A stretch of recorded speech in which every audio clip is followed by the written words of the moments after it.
Welcome students. बेटा आज इस वीडियो में हम बात करेंगे फ्यूडलिज्म पे। फ्यूडलिज्म यानी सामंतवाद। हम बात कर रहे हैं यूरोप के संदर्भ में। इतिहास को समझने के लिए बेटा हम इतिहास को 3 भागों में बांटते हैं: प्राचीन काल, मध्यकाल और आधुनिक काल। जब हम यूरोप के संदर्भ में बात करते हैं तो वहाँ पे भी हम अतीत की घटनाओं के आधार पर यूरोपीय इतिहास को 3 भागों में विभाजित करते हैं: प्राचीन काल, मध्यकाल और आधुनिक काल। सामंतवाद की बात जब हम कर रहे हैं तो हम यूरोप के संदर्भ में मध्य युग पे बात करेंगे। यूरोप में मध्य युग जो है वो सामान्यतः उस काल के लिए प्रयुक्त किया जाता है जबकि यूरोप की जो रोमन सभ्यता थी उसका पतन हो गया था और जो पुनर्जागरण और धर्म सुधार आंदोलन प्रारंभ हुए हैं वहाँ तक का जो काल माना जाता है वो यूरोप में मध्यकाल माना जाता है। इस काल को हम 500 ईस्वी से लेकर 1500 ईस्वी तक का मानते हैं।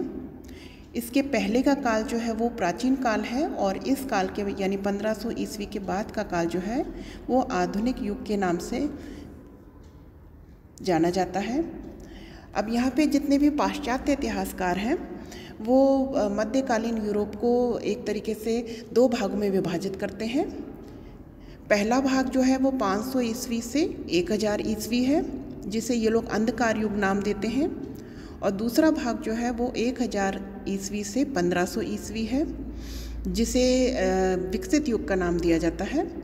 अब जो अंधकार युग था यानी कि 500 ईस्वी से 1000 ईस्वी तक का काल है, इस काल में शिक्षा जो थी वो पूरी तरीके से अवरुद्ध कर दी गई थी और धर्म जो था वो पूरी तरीके से सोसाइटी पर हावी हो चुका था और जो शिक्षा थी वो सिर्फ धर्म तक ही सीमित थी। अब इस टाइम में कई कबीले थे और इन कबीलों के जो सरदार थे, जो ट्राइब्स थी, इनके मध्य संघर्ष हुआ करते थे। तो यूरोप की जो स्थिति थी इस समय बहुत ख़राब थी। इस समय ईसाई धर्म जो था वो पूरी तरीके से उसे सर्वोच्चता प्राप्त हो गई थी। रोमन जो प्राचीन रोमन साम्राज्य था उसका पतन हो गया था। लगभग पूरे यूरोप की ही आर्थिक स्थिति बहुत कमज़ोर थी और जो किसान और दास थे उन पर बहुत अत्याचार हुआ करते थे, उन पर सामंतों का प्रभुत्व होता था और इन लोगों की स्थिति समाज में बहुत ही दयनीय थी। और ये स्थिति जो हम देखते हैं ये 500 से 1000 ईस्वी तक ऐसे ही बनी रही है। इसके बाद हम देखते हैं कि स्थिति में सुधार आना शुरू होता है और 11वीं शताब्दी से यूरोप में एक कहना चाहिए नए युग का शुभारंभ होता है, सूत्रपात होता है। यहाँ पे धीरे धीरे नगरों का विकास होना शुरू हो गया, कृषि क्षेत्र में प्रगति होने लगी। इसके साथ ही यहाँ पे गिल्ड सिस्टम जो था उसका उदय होने लगा, शिक्षा का भी विकास होने लगा। इनसे क्या हुआ, धीरे धीरे नए नए नगरों का उदय होने लगा और जो अभी तक जो सम्राट की एक तरीके से जो गरिमा ख़त्म हो गई थी, सम्राट भी विभिन्न देशों में अपने उस गरिमा को, अपने उस स्थान को दोबारा से पाने की कोशिश करने लगे। इससे पहले तक का जो युग था इसमें पोप ही समाज पर हावी हो गया था, लेकिन अब विभिन्न देशों में हम देखते हैं कि सम्राट जो थे दोबारा से अपनी स्थिति को पाने की चेष्टा करने लगते हैं। तो सबसे पहले हम देखते हैं फ्यूडलिज्म, सामंतवाद का अर्थ क्या है। Feudal system or feudalism, also called Samantwad, has been a major feature of medieval European history because the political, social and economic system of that era was based on this feudal system. सामंतवाद जो है वो मध्ययुगीन Europe की एक प्रमुख विशेषता कही जा सकती है। फ्यूडल शब्द की उत्पत्ति जो है वो फ्यूडम शब्द से हुई है जिसका अर्थ होता है जागीरदार, और इस जागीरदारी प्रथा या सामंतवाद का जो उदय यूरोप में हुआ है उसके पीछे मध्यकालीन यूरोप में जो अशांति और एक तरीके से अराजकता का माहौल बन गया था वही इसके लिए जिम्मेदार थी। इसका विकास 6वीं शताब्दी से 15वीं शताब्दी के बीच में यूरोप में हुआ, यानी यूरोप में सामंतवाद जो था वो 6वीं शताब्दी से 15वीं शताब्दी के मध्य में खूब फला फूला। अब इस प्रणाली में क्या होता है, राजा और उसके अधीन जो सामंत होते हैं वो भी स्थानीय शासक की तरह काम करने लगते हैं। तो राजा के जो अधिकार होते हैं, उसकी जो शक्तियाँ होती हैं, उन्हें ये स्थानीय शासक यानी कि सामंत जो होते हैं वो पूरी तरीके से यूज़ करने लगते हैं, उनमें निहित हो जाते हैं। और यही प्रथा हम लगभग पूरे यूरोप में देखते हैं। लेकिन सामंतवाद का पूरे यूरोप में स्वरूप एक सा नहीं था। यूरोप के देशों में सामंतवाद का हम देखते हैं हर देश में अलग अलग स्वरूप था, लेकिन फिर भी सामंतवाद की जो कहना चाहिए विशेषता है वो फिर भी पूरे सभी देशों में एक जैसी थी। अब हम देखते हैं फ्यूडल प्रोसीजर। ये जो सामंतवादी प्रथा थी ये किस तरीके से यूरोप में काम करती थी। जो मध्यकालीन सामंतवादी प्रथा थी यूरोप में, उसके मुख्य रूप से दो स्वरूप थे, एक था राजनीतिक और दूसरा था आर्थिक। सबसे पहले हम उसका राजनीतिक स्वरूप देखते हैं। A feudal king was a kind of union of fiefs under one king. The king was the supreme feudal lord of all vassals. In many states, the power of kings was only in the name. The power of a feudal king depended on the size of his land, of his own land, that is, how much land he had in comparison to the land of his feudal lords. अब यहाँ होता क्या था, Europe में जो राज परिवार थे इनके पास बड़ी बड़ी पुश्तैनी जो जमींदारियाँ होती हैं वो उनके पास थी। अब ये जो राजा थे वो इस टाइम में जो अपना भूभाग होता था उसका कुछ भाग अपने पास रखकर शेष भाग को इन सामंतों में बांट दिया करते थे। अब राजा के अधीन जो लॉर्ड या ये जो सामंत होते थे उनको जो भूमि दे दी जाती थी, इस भूमि को फीफ कहा जाता था।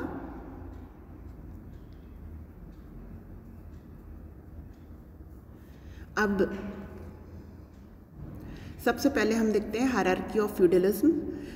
ये जो सामंतवाद था या फ्यूडल सिस्टम था, इसमें एक पूरी तरीके से हायरार्की बन गई थी। राजा जब अपनी भूमि इन सामंतों में बांट देता था तो उनमें सर्वोपरि जो सबसे ऊपर होता था वो होता था फ्यूडल लॉर्ड, उसके बाद होता था ड्यूक, उसके बाद होता था काउंट और उसके बाद बैरन्स।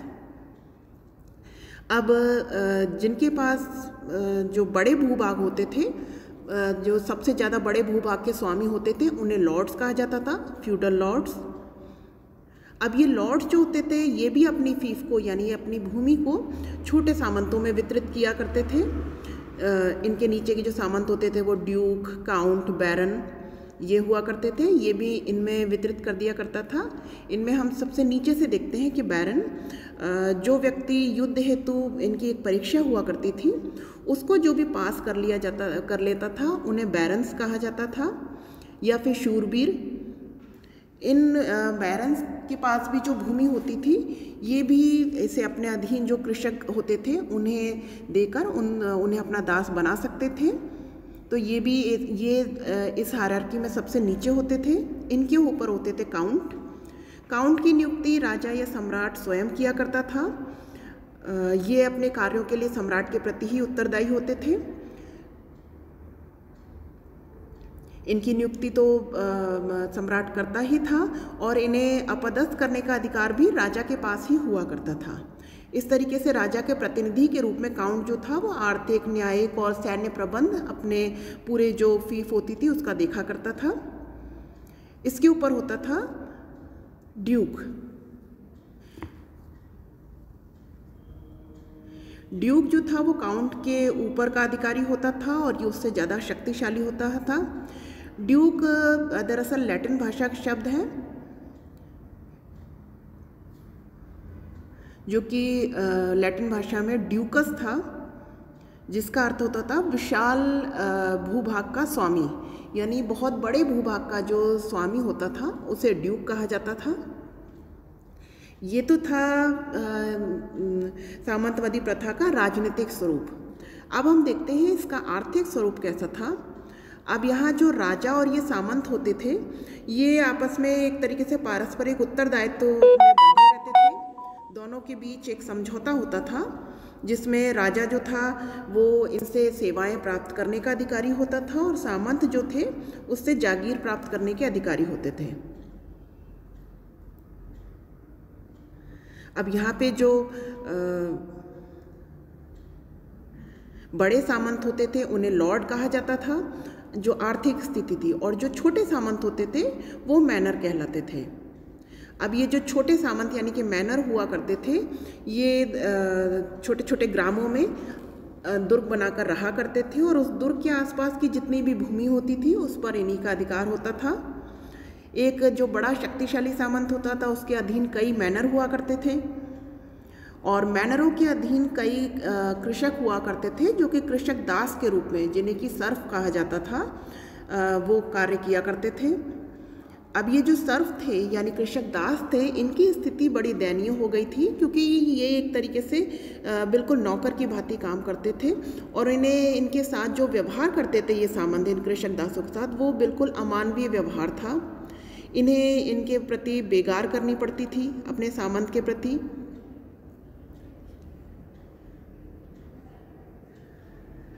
अब इस सिस्टम में जो राजा अपने सामंत नियुक्त करता था तो उसके लिए यहाँ पे एक बड़ा ही भव्य समारोह आयोजित किया जाता था, जिसमें सामंत राजा जो था वो बड़े सामंत को अपना प्रतिनिधि नियुक्त करता था और ये बड़े सामंत जो थे वो छोटे सामंतों यानी मैनरों को अपनी भूमि अनुदान में दिया करते थे।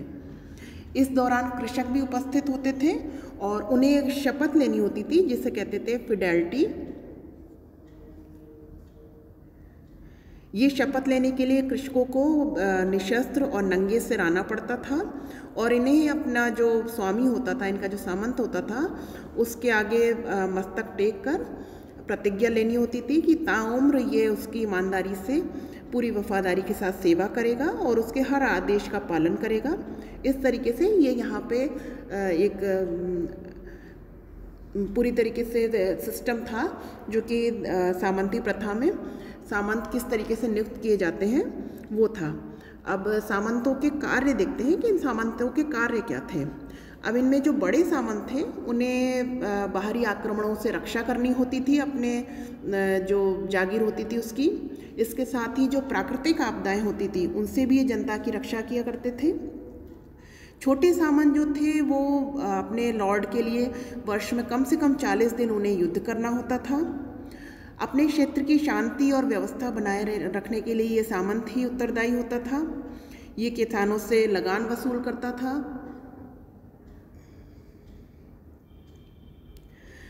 जनता में जो भी विवाद होते थे उनका निपटारा भी यही सामंत किया करते थे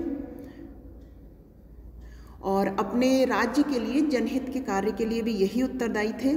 कृषि, वाणिज्य, व्यापार, उद्योग धंधे, इन सबको प्रोत्साहित करना भी इन्हीं का कार्य होता था। और अगर देश पर किसी भी प्रकार का खतरा मंडराता था तो राजा की हर प्रकार से मदद करना और सैन्य सहायता करना इनका प्रमुख कर्तव्य होता था।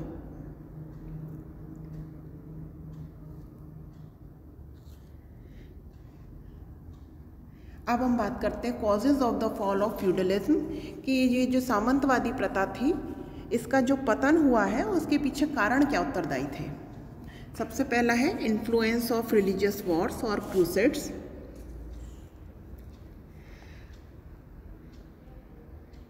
एक 1095 से 1453 के बीच में जो धार्मिक युद्ध लड़े गए यानी जो क्रूसेड्स लड़े गए, उनसे इन सामंतों की जो स्थिति थी उस पर बहुत ही गहरा प्रभाव पड़ा।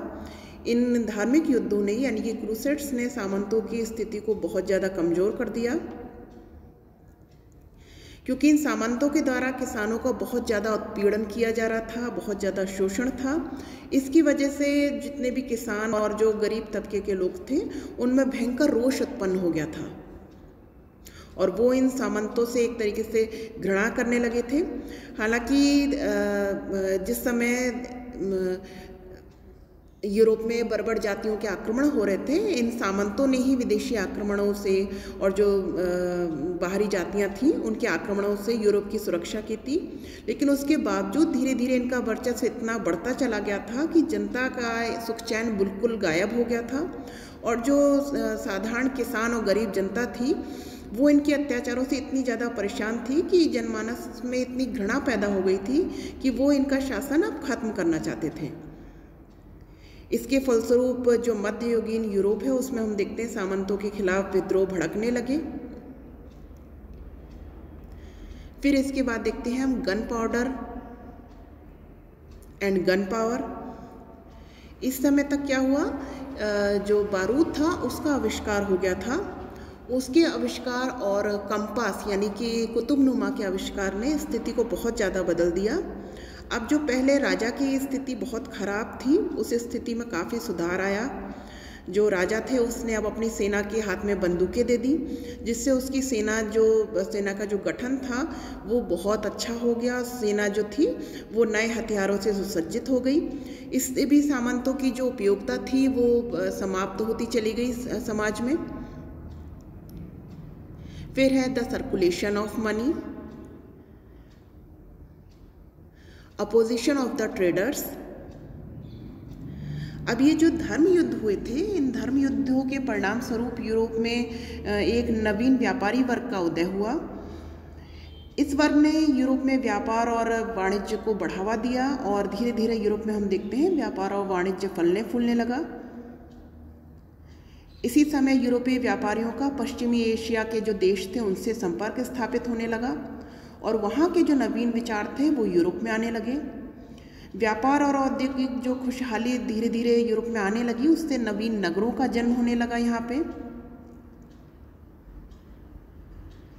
अब इन व्यापारियों ने जो गरीब मजदूर और किसान थे उन्हें प्रोत्साहन देना शुरू कर दिया, उन्हें लालच देना शुरू कर दिया कि वो लोग शहर में आके बसने लगे। इससे अब ये व्यापारी और सामंत जो थे एक तरीके से आमने सामने आ गए, क्योंकि सामंत चाहते थे कि कृषक दास उनके दास बने रहें और व्यापारी जो थे वो प्रलोभन दे रहे थे इन लोगों को, इन गरीब मजदूरों को, किसानों को, कि वो शहरों में आके बसने लगे और उनके अधीन कार्य करने लगे। अब इन परिस्थितियों का फ़ायदा उस समय के सम्राटों ने भी उठाया और ये जो व्यापारी वर्ग था उसने सम्राट की मदद करना शुरू कर दिया इन सामंतों को कुचलने के लिए। फिर है डेवलपमेंट ऑफ नेशनलिज्म। इन धर्म युद्धों ने ही धीरे धीरे क्या किया, जब हर देश के जो लोग थे इन धर्म युद्धों में भाग लेने के लिए जब पश्चिमी एशिया के देशों में गए और वहाँ के जो विचार थे उनसे अवगत हुए तो उन विचारों को लेकर ये अपने देश में लौटे।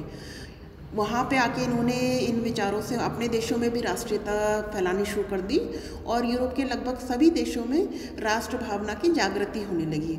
राष्ट्रीयता फैलने से क्या हुआ, धीरे धीरे सामंतवाद की जो प्रथा थी उस पर आघात होने लगा और सामंतवाद की प्रथा को बहुत बड़ा झटका दिया है इस राष्ट्रीयता की भावना ने। Increase in power of kings. इन सभी कारणों ने धीरे धीरे क्या किया, पोप की सत्ता को तो कमज़ोर कर दिया और जो सम्राट था उसकी सत्ता को मजबूती प्रदान कर दी।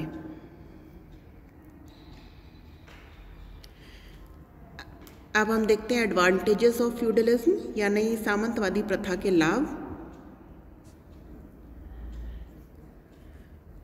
मध्य युग में जब, जिसे हम यूरोप का अंधकार युग कहते हैं, इस युग में जब यूरोप में जो बर्बर जर्मन जातियां थीं, जो नॉर्थमैन थे और जो मुस्लिम आक्रमणकारी थे, जो आक्रांता थे, इनके आक्रमणों से इन सामंतों ने यूरोप की रक्षा की थी हालांकि,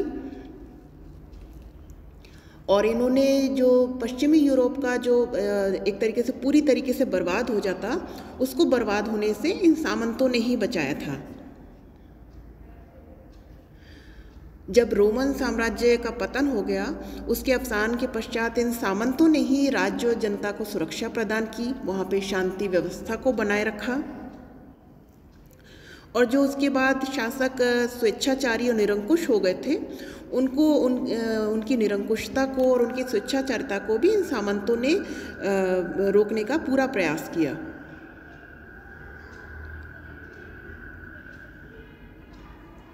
सामंतवादी व्यवस्था ने हम देखते हैं कि शासन को विकेंद्रित किया, जो केंद्रीकृत शक्तियाँ थीं उनको विकेंद्रित कर दिया।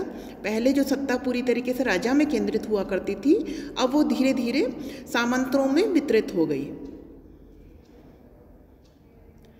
इससे राजा की शक्ति कमज़ोर हुई और जब राजा को अपनी स्थिति खराब होती लगने लगी तो शासक वर्ग ने भी अब जनहित के कार्यों में इस रुचि लेना शुरू कर दिया।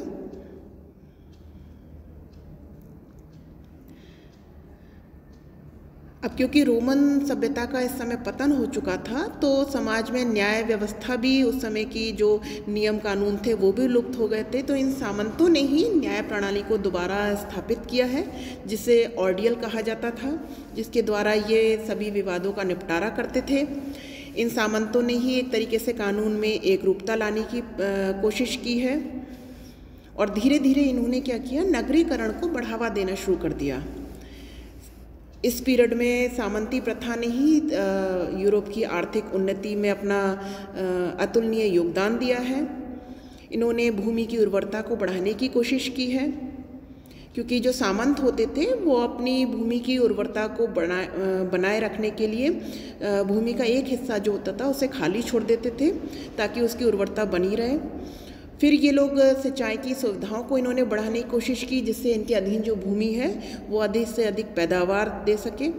और फाइनली इन चीज़ों ने क्या किया, व्यापार और वाणिज्य को बढ़ावा दिया, क्योंकि जो व्यापार वाणिज्य से जो चुंगी प्राप्त होती थी वो इन सामंतों के लिए आय का बहुत बड़ा स्रोत थी।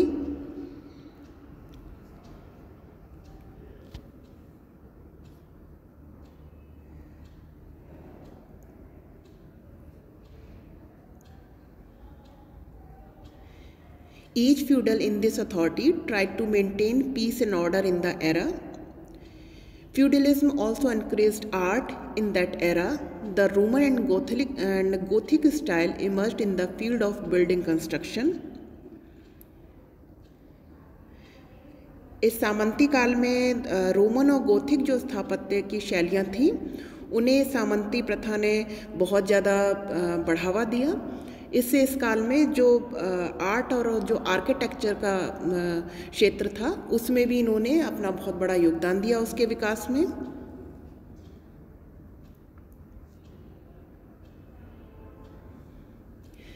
अब हम बात करते हैं लिमिटेशंस ऑफ द फ्यूडलिज्म पर, यानी सामंती जो प्रथा थी उसकी हानियाँ। Its main drawback was gross exploitation of farmers.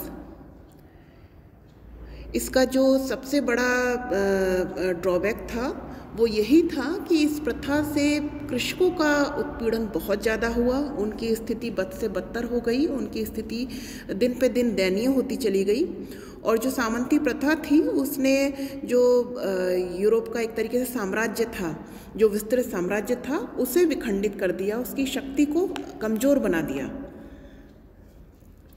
इस प्रणाली ने जो देश प्रेम की भावना थी, जो राष्ट्रीयता की भावना होती है, उसे गौण बना दिया, क्योंकि जो कृषक होते थे गरीब, वो अपने सामंत के प्रति जिम्मेदार होते थे। राजा के प्रति उनकी क्या जिम्मेदारी होती थी वो उन गरीब कृषकों को पता ही नहीं होता था। तो इस सामंती प्रणाली ने देश प्रेम की भावना को एक तरीके से गौण बना दिया और इन्होंने स्वार्थ और स्थानीयता की भावना को बहुत ही बल दिया, उसे प्रबल बनाया।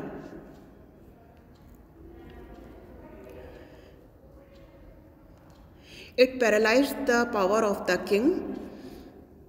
इन सामंतों ने जो सम्राट अयोग्य होते थे या निर्बल होते थे, उनकी निर्बलता का फ़ायदा उठाते हुए जो सामंत थे वो अपनी स्वतंत्रता की घोषणा कर दिया करते थे। और इस तरीके से ये सामंत जो थे वो बहुत ज़्यादा शक्तिशाली होते चले गए मध्यकालीन यूरोप में, और जो गरीब और अमीर के बीच की खाई होती है वो दिन प्रतिदिन बढ़ती चली गई। किसानों का जो शोषण था, वो उत्पीड़न था, वो चरम सीमा पर पहुंच गया। फाइनली इसने क्या किया, यूरोप में वर्ग जो संघर्ष होता है उसे जन्म दे दिया।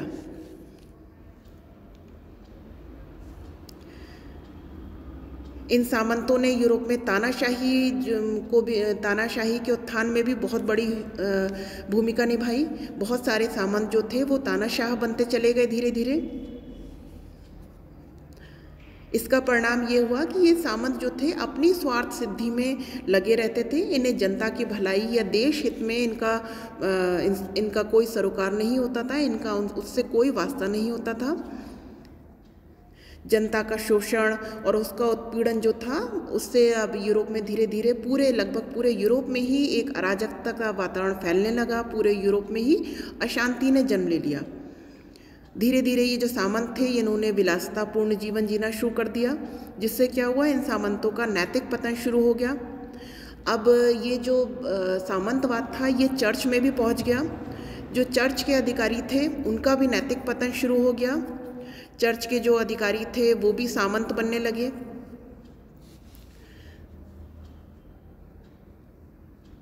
The feudal system also corrupted the church. The reclusive religious priests could also become feudal. The clergy also collected a special religious tax called tithe from the peasants and peasant slaves. अब ये जो church होते थे, ये गरीब किसानों से एक कर वसूला करते थे, टाइथ, जो कि इनकी आय का बहुत बड़ा साधन था। और धीरे धीरे जो चर्च थे वो एक तरीके से धन के और वैभव के अड्डे बनते चले गए, और जो चर्च की पवित्रता थी वो धीरे धीरे ख़त्म होने लगी। तो इस सामंतवादी प्रथा ने चर्च को भी एक तरीके से करप्ट बना दिया।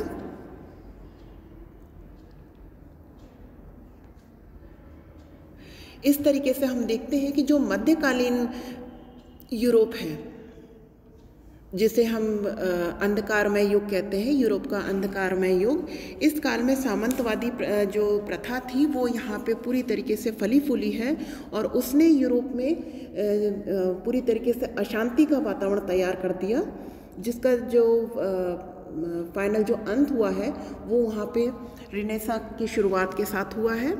यूरोप में जो आधुनिक युग की शुरुआत हुई है वो इस सामंतवादी प्रथा की समाप्ति से होती है।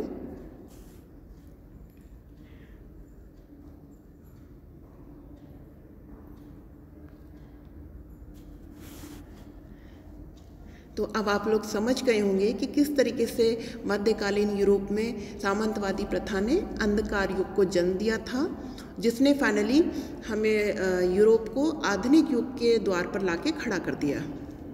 Thank you.